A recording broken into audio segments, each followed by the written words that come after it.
And while we've seen commodity prices come off a little bit, we are still getting really good prices for the things that we sell the rest of the world. You can see that in the numbers. So we knew that this was going to be a difficult year, given the challenges coming at us from abroad and here at home as well. And today's result really confirms those two things, that people are under pressure and the global economic conditions are not helping either. This is why it's so important that the budget a month ago put such a premium on what is responsible, helping to take some of the edge off these cost of living pressures without adding to inflation, at the same time as we invested in productivity and laid the foundation for future growth, and at the same time as we showed considerable spending restraint, forecasting a surplus for the first time in 15 years, improving the budget the most when the price pressures are the most acute. These are all parts of our strategy, and this is why the Reserve Bank Governor has made it abundantly clear last week before the rate rise, today after the rate rise, that the budget is not adding to inflation, and particularly next year it's reducing inflation.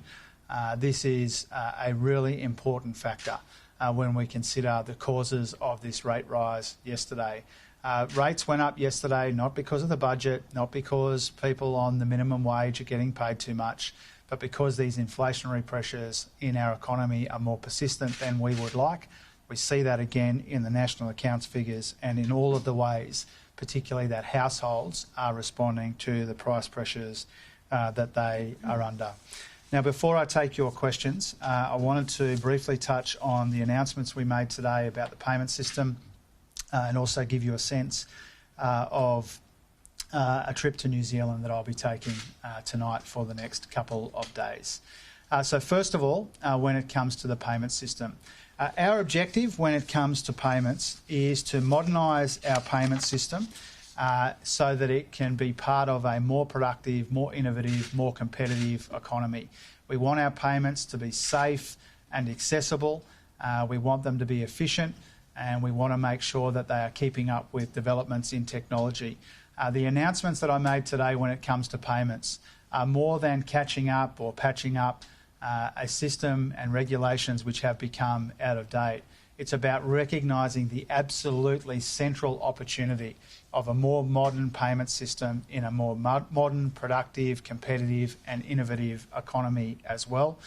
That's why we have released today a substantial reform agenda when it comes to modernising our payments so that they can be part of a more modern economy as well, central to our plans for growth in the economy. Lastly, tonight I'll be leaving for Wellington for 2 days across Wellington and Auckland. I'll be meeting with my wonderful counterpart, the New Zealand Finance Minister, Grant Robertson.